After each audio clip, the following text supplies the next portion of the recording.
they are as safe as they can be. Yeah, like even Syndra has an idea of being flexed towards bot lane. Yeah.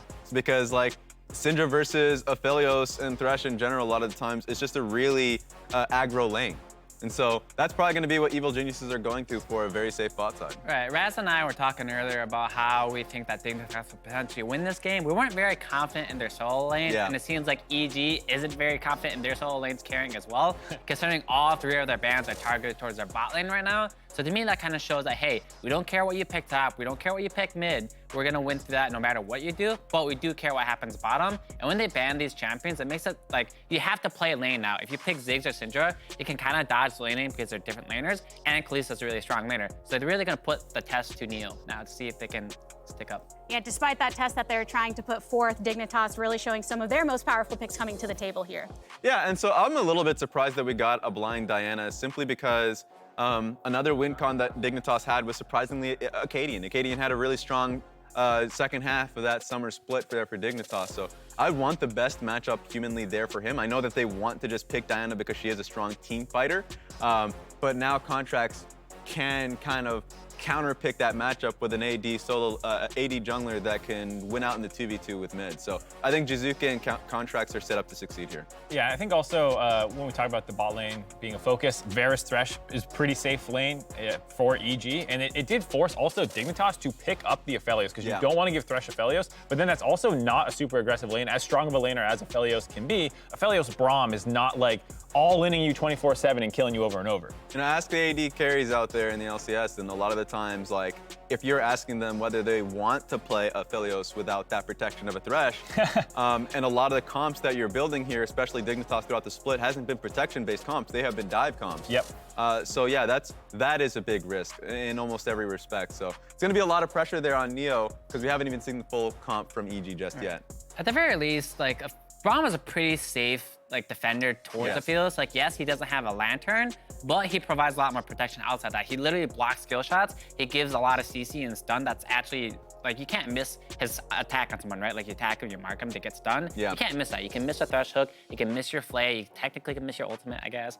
So, like, yes, there's a lantern from Thresh, but that's more so for, like, preventing it from getting caught out, right? But in team fighting, Braum provides more protection for Aphelios than Thresh does. The only nuance I throw to that, though, is for Dignitas, unfortunately, Aphro is the biggest playmaker on this team, and when you put him on Braum, Braum can still make plays. You don't like his Q flash or his flash R? It's just not quite the same as an Alistar or Nautilus or Leona or all the other kind of engaged champions. So, like, while it does pair well with the Aphelios, like you're saying, it does limit or at least change how Dignitas typically approaches their game plans for winning. Right, they definitely want some kind of follow-up for this Diana, right? Like, right now, she'll ER in, but who follows her up at the moment? Not really Aphelios, not really Braum. We're looking for, like, another kind of engage from Dignitas. I'm surprised that EG didn't actually ban the Yasuo here. It's very common to pick Yasuo with Diana. However, Yasuo is a weak laner, and he is relatively hard to play, at least at the top tier level. So once again, I think this really goes to show that EG is very confident in their solo lanes to win. They put a double ban. Actually, no, that's just one ban both, because I rather it could be mid. So yeah, you see the Yasuo here.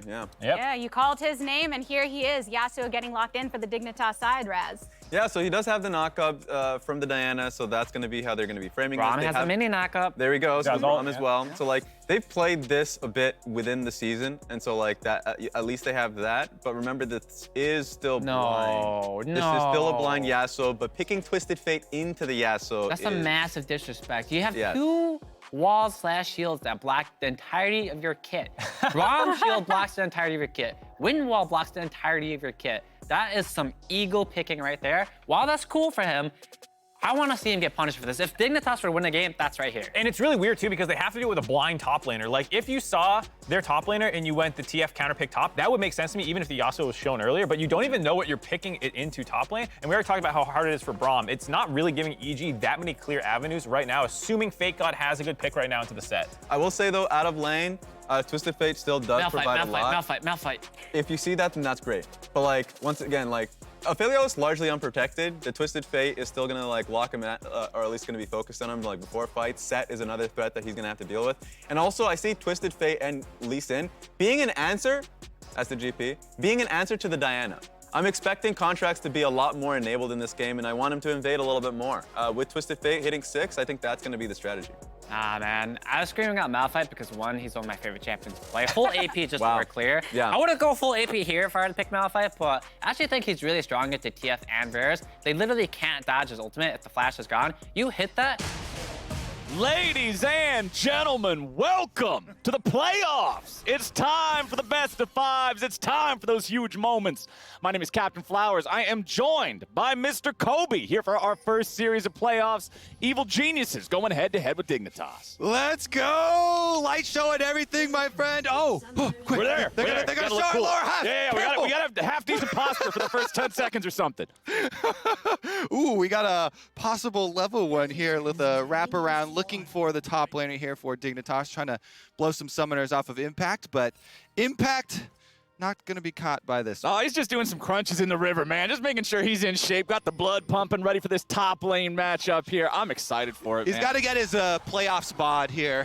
Yeah. Tip-top shape. Hot boy summer, right? He's got to make sure that he's ready to go for this. Down in the river at the pool party.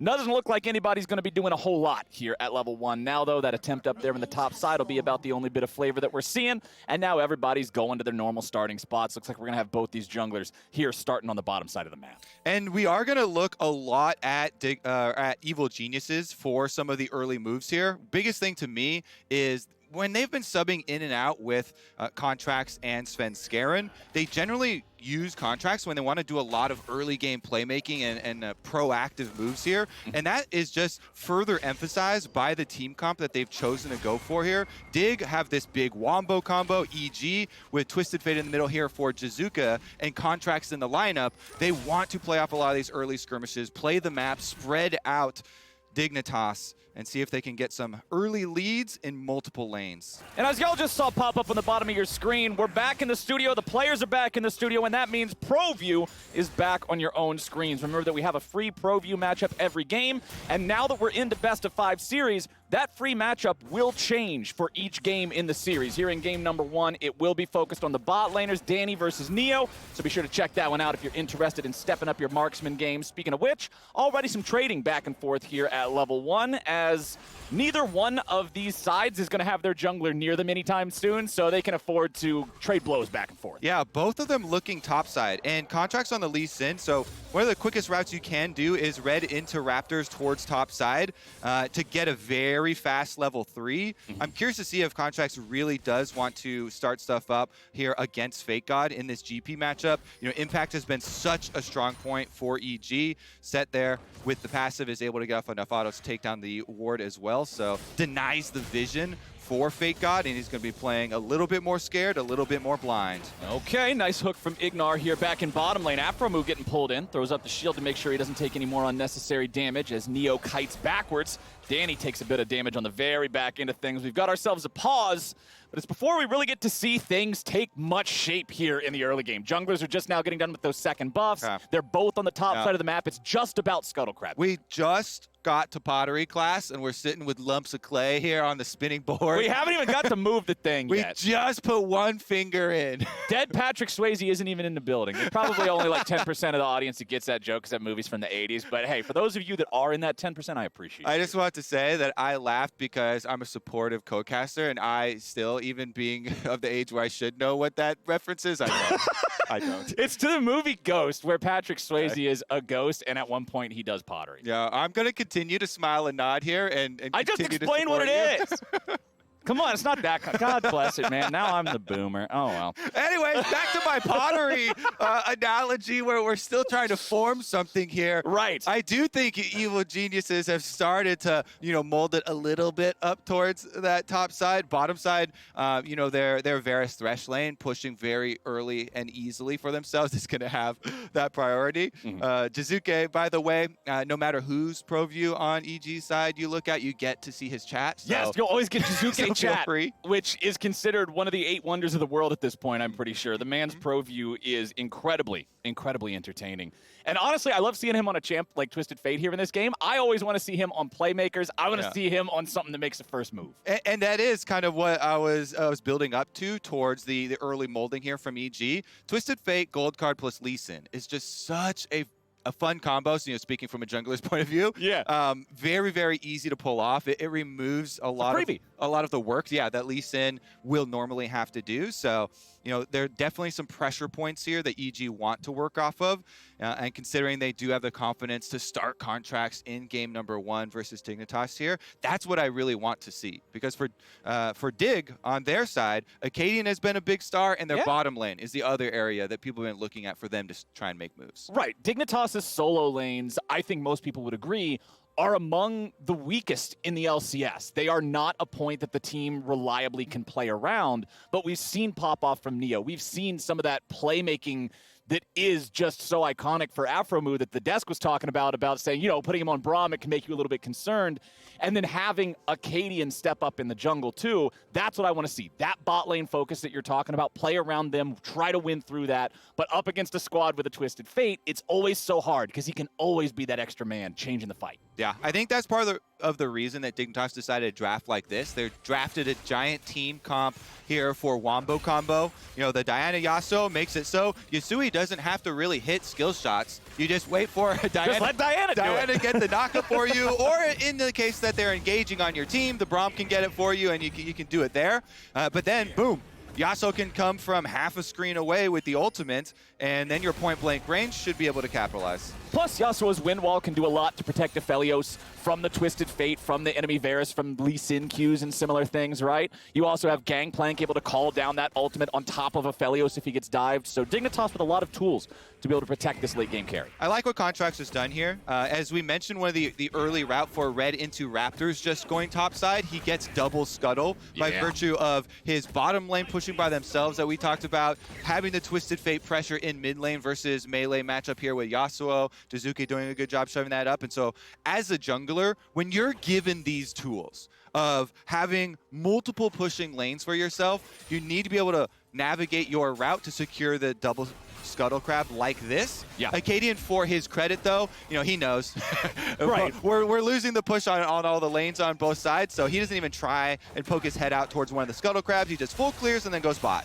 Okay, they're ready to go in even further after Ignar here. Aphromoo about to take a lot of damage with 2 teleports coming in. Dignitas might be in a real bad spot here, but instead the focus going back over to Sett. Man got the haymaker. First blood's already over there to Evil Geniuses, making a 2-for-1 special. The party's here in bot lane, and Evil Geniuses are the guest of honor. Yeah, all 10 players are coming to the party, but Impact's the one knocking down the door, Flowers. When That's how you know it's a party. You know when Impact gets there, the party has started, because he comes in on Sett, huge haymaker, flashes used by the majority of the joiners here to the team fight. It's the flash from Jiizuke, gets the gold card, Impact, huge haymaker, double kill on the side of Evil Geniuses, and they have the perfect timing. You can tell the communication was on point. They bait them all the way down the lane, then completely sync up both teleports. Impact's able to get off his haymaker, then flash over after the extra damage, and shield has come through. So it's a very clean, quick pickup of 2 kills there on the side of Evil Geniuses. The team that has the majority of the analyst votes, the majority of the popular vote coming into this. Definitely favored on the upper side of the bracket. Plus, that was just the perfect position for Sett to be in a fight like that. You have enemies on both sides for the E on that setup. Okay. And then when they focus you, you got the haymaker. Now, Contracts in enemy territory. This will turn into a full-on 3v3 if it keeps going. Impact chasing after FakeGod. Akaadian's got half HP. Evil Geniuses know they're stronger in this 3v3, and Dignitas back away. And this is where EG are playing to their strengths once again. They're trying to force all these picks, all these fights, all these skirmishes before Dignitas can rely on their grouping, on their synergies of their champions for these big AoE combos. Really love to see this here while EG are hyper-focused on their win conditions, continuing to force with Contracts invading, supported by these solo laners, trying to force these fights. Okay, Evil Geniuses do have a little bit over a 1,000 gold lead right about now, just 6.5 minutes into the game. So that first big play down here in bottom lane has built them a nice, tidy lead. But what else can they do with it? We don't see any neutral objective focus here just yet. That first Cloud Drake isn't exactly demanding anyone's attention, but both junglers are once again on the bottom side of the map. And I like this Boots of Swiftness rush, actually, from the side of Danny here, because the extra move speed not only is it very good versus the team comp that you're looking at a Gangplank slow as the only thing that really threatens this Varus of letting a Diana get in range of getting the engage. Right. You know, Braum is very difficult to get primary engages off as. It's mostly for defensive purposes, but we've got a kill happening. Yeah, Akaadian looking to invade, and invade they will. Contracts drops down as Yusui rotates over to make sure Dignitas gets it done. Flash snipe from Danny, baby. That's how you start off playoffs. Boots of swiftness, baby. The second part, Flowers, as the fight was breaking out that I wanted to highlight is that the movement speed reduction that, never mind.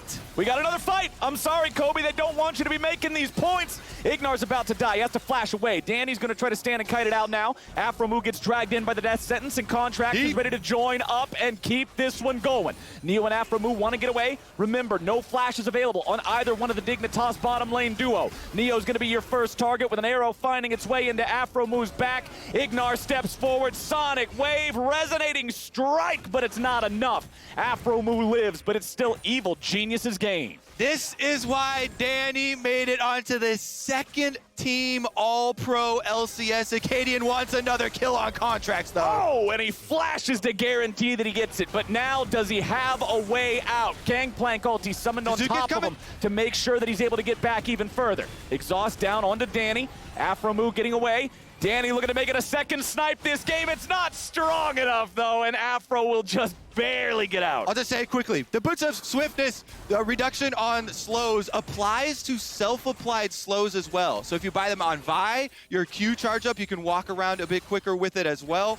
Same thing applies to Varus on charging up for the snipe shot. That's how he's able to move so quickly, even when looking for these snipes. He found the flash one, can't quite have enough damage to finish the one there onto Aphromoo, but so much action down around on bottom side, and the big beneficiary is, of course, Danny. Yeah. Second team LCS All-Pro there in his rookie split, my friend.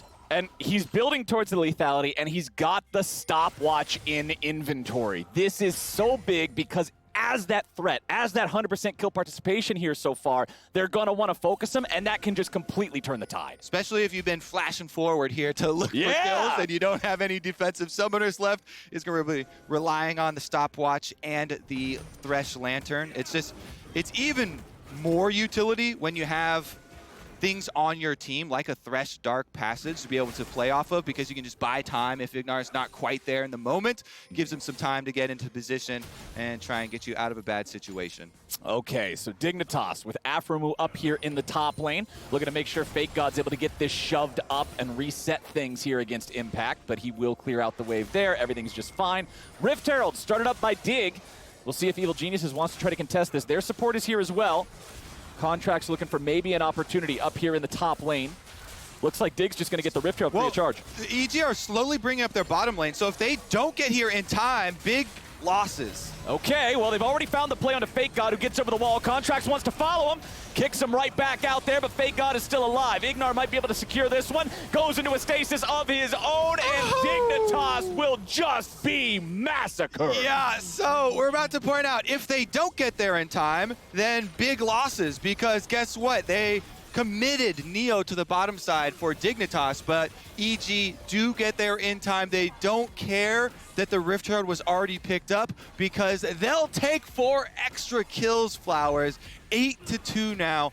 Ginormous influx of gold on the side of Evil Geniuses. Great use of the Twisted Fate ultimate by Jiizuke, pins in the top side, FakeGod there, and then Contract's able to kick him through. Even though they don't finish him off, they pin them all towards this wall on the inside with the river, and nobody's able to escape with their lives. All right, let's take a look at it here in the Honda Performance play. Evil Geniuses goes in, and it's Contracts who takes the Q over the wall. Yep, kicks then FakeGod over to the other side because there's no escape route open to them. Danny had been coming up from the bottom side, so Evil Geniuses, while yes, the Rift Herald is taken down by Dignitas, they take everyone's life. 4 extra kills in payment. And they've got 8 kills in 11 minutes on the side of Evil Geniuses here, Kobe. They are coming out of the gate swinging with that nearly 3,000 gold lead. So strong here in this game, nice and early on. Now, Dignitas does have the Rift Herald Eye still in Akaadian's possession. They still have about 2.5 minutes to use that one. They should be able to get 2 plates with it at least, as long as they don't drop it out in the middle of nowhere and have it get killed first. But they've got a lot of catching up to do, my friend. The game is quickly getting away from them. Yeah, their big power spike, of course, does come off of, dragon fighting synergies here with the Yasuo-Diana combination. The Gangplank ult is supposed to slow them, so it allows the Diana to get into range, so you can actually pull that off on the carries. However, the fun part of this game comes when Evil Geniuses do get this big early lead, utilizing their mobility, utilizing their skirmishing abilities here, because now you get to transition into your AD carry support towards mid, holding both sides with your solo laners. Jiizuke's got not only the Twist of Fate ultimate available if the fight is in top side of the map, but also teleport if it's further away on the bottom half, if that dragon starts to spark anything on the side of Dig, because their focus is on grouping on these objectives, and EG are going to be about pushing out for punishment, basically. You can see Twisted Fate moving for another minion wave on top side as Dignitas want to group. Yeah, we're seeing a couple assist me pings from the side of Evil Geniuses on the Drake pit, but you're not really going to see a rotation there. They just don't have enough people nearby. Yeah, they are focused on taking down these outer towers. Keep that Twisted Fate split pushing on top side, move that minion wave up, push it in, and try and get your rotation back onto the other side. Dignitas, though, pop that Rift Herald. This is going to be first turret bonus, and Jiizuke gets stopped! Yusui going in for the solo kill, but a flash away from Jiizuke will keep him safe, make sure that he doesn't die to that. Dignitas secures first turret of the game. Much needed gold in their pockets from that one. Contracts throws out a Sonic Wave, but it will not find that blue buff as Akaadian can clean it up. After that recall, too, it is going to mean a hard push here from Evil Geniuses. Danny wants to whittle away a little bit more towards this mid tower. All the towers for Dig now sitting down at 3 turret plates each. So each one a viable option here for EG to try and push on. And again, they send Jiizuke top. Try and make use of his teleport, of his Twisted Fate ultimate to find some more of these picks. Contracts as a lease in, you want to pick up your red buff before heading into River and getting a little bit more of the deep vision so they can try and pull off some more of these skirmishes. Right. We want to see this EG team continue to be scrappy. We want to see them keep looking for these fights that they've shown they can execute on so far. Both of the big carries now with a stopwatch in the inventory. The Everfrost for Jiizuke is so big. It is just so strong with Twisted. Every time I see this combo, I'm always going to rant about it because BS, Kobe. You point and click with the gold card, then you lock them down for twice as long with the Everfrost. It is such a huge playmaking tool, and there's a lot of squishy champions on the side of Dignitas that can be picked off. Yeah, you alley-oop to yourself there. Step your own skill shot up with the gold card. Yes, well done, me. Nice stun so I can land my skill shot. River, though, is controlled. These are those... Okay, oh, nicely done. Dignitas going in for that wombo combo here after EG. Teleport's coming in now too. Jiizuke puts himself behind enemy lines, but I don't know if this is the answer. Evil Genius is continuing to file up towards the top lane. Contracts with a flash into a dash, trying to stay safe. It looks like Evil Geniuses have navigated this well. They will get away for now. Jiizuke trying to find something on the back end of the fight here, but he's got to be careful that he doesn't get punished instead. Going right back in for the gold card. EG looking to go big. Impact is ready, and he slams Neo into the ground. Haymaker comes out for the double kill. Contracts goes in to make it 3. Dignitas can't do it, and EG strike back.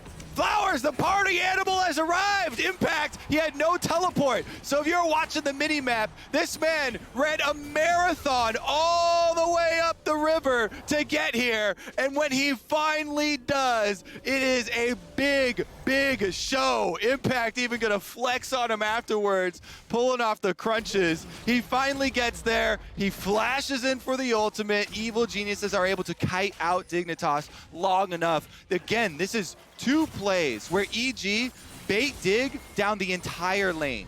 If I take your mind back to the early game here on the bottom side of the map, they did the exact same thing in bottom lane. Here, it looks pretty good for Dig.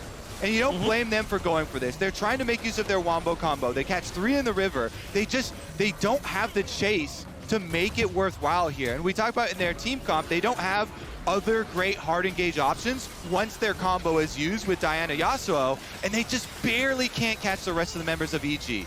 At that point then, they're locked in. Jiizuke buys a bunch of time. The Everfrost you talk about stalls them out, buys time for Impact. Now back onto the Rift though, we've got a death. Okay, so Ignar dies as we get back into live. It looks like Evil Geniuses was pushed up mid here, taking down the tier 1 turret, and Ignar got caught out. Still a 4,000 gold lead here for EG.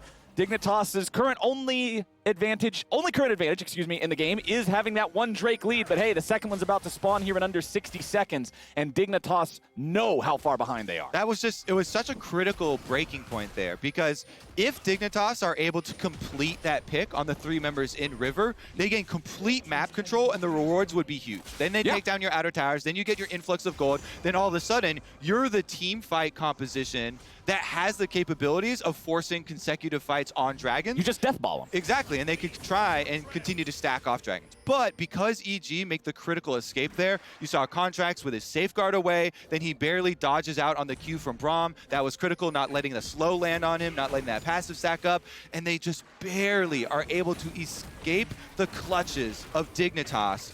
And you only have to do that a couple times in the game, because now they've blown the map wide open. It's a 4.8k gold lead for them at the top. You can see the side lanes are now open for split pushing. They don't have to worry about early priority from Dignitas setting up on the dragon and surprising them with, you know, brush advantage and wombo combo pressure. Now it's going to be a lot easier for EG to evade the extra engagements that Dig are going to. There's a lot less firepower behind it. So we already can see Evil Geniuses onto this second Drake of the game here, and as it looks like Dignitas, you're saying, all right, 4,000 gold, it's way too much to fight for Drake number 2, we're not doing this. What do you want to see from Dig now to get back into the game? What needs to be the next step? Yeah, I mean, it's so difficult now because you still have to play off of your strengths. So you're still the team that wants to get there first to an objective and then pull off a team fight combo. You know, best case scenario, they try and engage on you and you get a Braum combo, but you're going to be split push over and over and over. EG will just continue to force you to spread out and then try and pick you off. Okay, speaking of picking you off, Jiizuke with the Summoner Spellbook Ghost to be able to catch up to Yusui, outplay when he uses the Wind Wall, but he doesn't have enough sticking power. He used the Everfrost there at the very start of that and didn't get a root with it, so he didn't have that ready to follow up, so Yusui is able to get out, but both mid laners spend their flash in that little exchange. And so the goal for Dig here is try and create some areas of Fog of War for them to work off of so that they can have some sort of grouping of possible, you know, barrel chains, Braum defensive counters here for the EG aggression.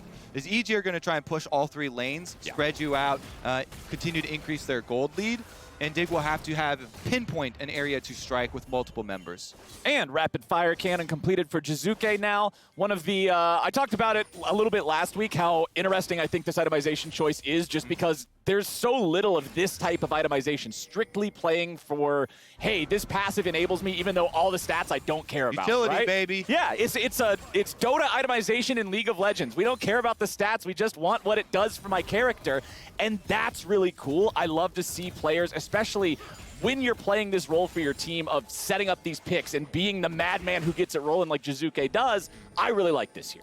All right, well, let's see if he can catch anyone with that rapid fire cannon, because that's what they'll be looking to do. He does not have his flash. He just cycled his spellbook as well, so it does have to come down to using your Twisted Fate ultimate, having the confidence with your stopwatch so you can get your Messiah play off before they burst you down. Exactly. And be in range to stun somebody up. And that setup has to be good, because the negative about this build is it doesn't have a lot of damage, right? Rapid Fire Cannon plus Everfrost isn't exactly melting through health bars, so that means Evil Geniuses need to continue being on the same page. They need to continue finding this teamwork that has brought them to the lead that they have so far. And they've got the tools to do it, because with both your teleports up in this composition, very easy to push all 3 lanes, and you can see just as Dignitas are grouping and looking for their force, they will have to try and pull it off on somebody who doesn't have flash, and currently that is only Jiizuke. So you want to go to the source of the global as Dignitas, that way that the... Gonna get stunned up under turret here. The cleanse is down for Neo. That's gonna be pretty big for the team fight. And the shield at the very end from Aphromoo, just to make sure that enchanted piercing arrow doesn't actually end up killing off Neo there, who was down to below half HP. FakeGod continues trying to defend here, but Contracts has summoned up the Rift Herald, and Evil Geniuses are looking to take down this tier 2 here in the bottom lane. Looks like Dig don't have a damn thing to say about it. So there comes your Herald charge. Impact, you can see walking forward, escorting this further up, seeing if they can get a second charge off here onto the inhibitor turret itself. And there it goes. That is a very valuable second Herald. You can see Dignitas too. They've just conceded this push to Evil Geniuses, keeping Yusui up on top side. They want to get paid for it, but it's going to cost them in a very big way. Bottom side will get blown open completely. They're going to actually retreat. This is a choice by Evil Geniuses. They could take this inhibitor if they wanted, because they still see Yusui up there. He's got teleport, but they've swept out all the wards that are behind them. And the only hard engage from Dig is the Gangplank ultimate into Diana Flash. But they decide they don't want the extra, pushing lane for themselves quite yet. They want to reset over to Baron, get their vision up first, before they want to supplant their extra advantage. And for everybody at home that hasn't been in tune with this conversation that's been coming up on social media and on broadcast and everywhere more recently, the reason you don't take the inhibitor is because when you're spawning the super minions, you essentially lose that whole wave to farm, right? Your super minions are killing off everything that the enemy spawns, and unless you're taking advantage of the tempo that you're building for yourself and the map state that you create, you're just giving your opponents a lot of extra golden experience. I would say I'm generally on the side of take the inhibitor and make use of the advantage. Because especially if you're in a winning position like this and you have Twisted Fate and you have all of these pick potential champions here, then you should be able to take advantage of it. But EG don't even have to have the extra pushing lane right now. They still can move in, take full control of this Baron side, and still get a pick. Okay, they're going after Aphromoo here, who gets kicked away by the Lee Sin. Contracts continuing to chase after him. The damage goes through, and Contracts is unstoppable. Evil Geniuses with a kill on the enemy support, 5v4 for the next 30 seconds here.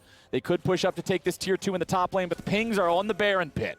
Yes, sir. They've already got control wards inside. Akaadian's a little bit far out, though. Man, you don't even need a rapid-fire cannon for that one. You can take a sawed-off shotgun and still hit him from 2 feet away. Evil Geniuses with another one, and that's gotta mean Baron. Is that another skin for the rapid-fire cannon?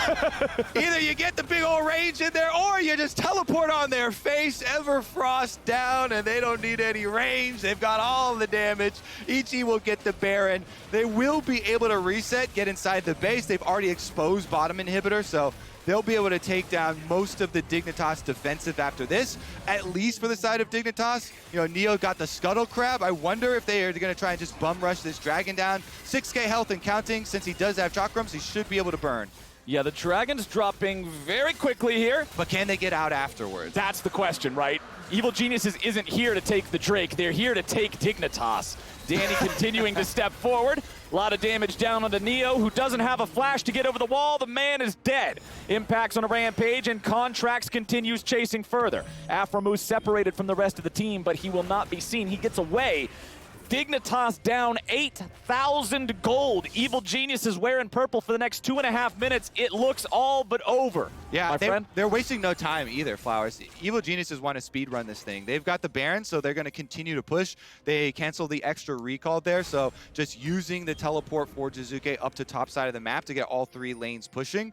Impact is going to usher up bottom side. Very easy for them to siege, and then there's no tower here left open for bottom, so they can finish up with the inhibitor plus mid lane. Yep, it feels like they're just going to be able to knock down a couple different inhibitors at the same time here, just create that overwhelming pressure in the enemy base and make it so Dignitas has no ability to control any part of the map. Look at the vision lines right now. There are no wards of any kind in Evil Geniuses jungle because there doesn't need to be. That's not where League of Legends is currently being played. EG has all the vision on Dignitas' side of the map, and they are stuck behind the inhibitor line with nowhere else to go. Yeah. It's a terrifying map state for Dig. And they do have teleports from Dig, but it doesn't really do a lot for them. You're then in the situation where you're thinking, okay, we have a Gangplank flank or a Yasuo flank. Yeah. They just get turned on and focused down. So, Yasuo is looking for the Diana ult to go in on anyway, regardless of what side he flanks from, so it doesn't really accomplish much. No matter what angle Dignitas go at Evil Geniuses from, they just lose. Well, we've got that inhibitor in the bottom lane down now. Impact made sure to put the killing blow onto that one. About 1 minute left here on the Baron buff. Evil Geniuses have also taken down inhibitor turret number 2 here in the mid lane. That second inhibitor at about 2/3 HP, and we will see a teleport from Impact. He goes back, he heals, he shops, completes his Titanic Hydra, and now he's back on the front lines to guarantee his second inhibitor take. And this is what I was talking about earlier, leaving that bottom side inhibitor up. Now these 2 inhibitors are down at the exact same time, exactly 30 seconds separating them. that creates this constant double threat for Dig to deal with. And now they've got to make some kind of a defense, because if they lose this last one, man, that's double super minions every single wave, every single lane. Well, guess what? That tower's not going to last very long. Nope. There's still 17 seconds left on this Baron, and EG are going to make it count. Once the tower is down, the inhibitor is very easy to pick up. Jiizuke is able to get in there with the card on the tower, burst this thing, and Impact's gonna be able to double farm both these waves on the other side of the map. Man. So it's closing in all around them, Flowers. All the walls are closing in on Dignitas, and the time is running out as well. The walls come crumbling down as Contracts goes in for the kick. Doesn't get a whole lot, but hey, they got the inhib. It's fine. Triple inhib game. Dignitas are stuck in what's left of the base, but probably not for very much longer as the chain CC and the damage just pours into Yusui. He's already down. 5v4 on the map with the super minions coming in and the Nexus turrets in their sights. EG will make very quick work of the last moments here in game number 1. Dig trying to stand and fight a little bit, but they can't even defend their Nexus turrets.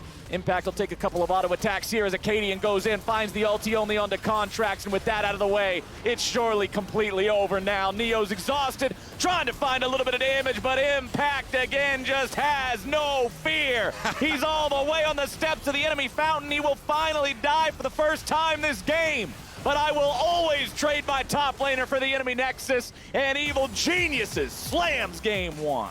And this game 1... On the red, do you have 6 if you get red?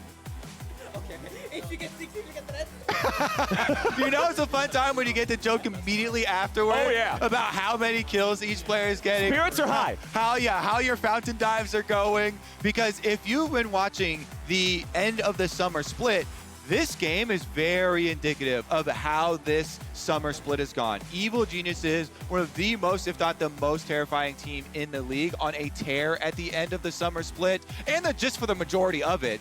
Meanwhile, Dignitas falling a bit from their summer grace period. The roster changes did not sit very well for them. Yep. And EG have been able to incorporate both of their junglers seamlessly into these very proactive game plans for themselves. They execute once again here, so they are not dropping a step, cruising right into playoffs. They pick up right where they left off in the regular season. And that's so fun to watch, right? This team has been so exciting this year. I'm looking forward to seeing more of them here as our series continues.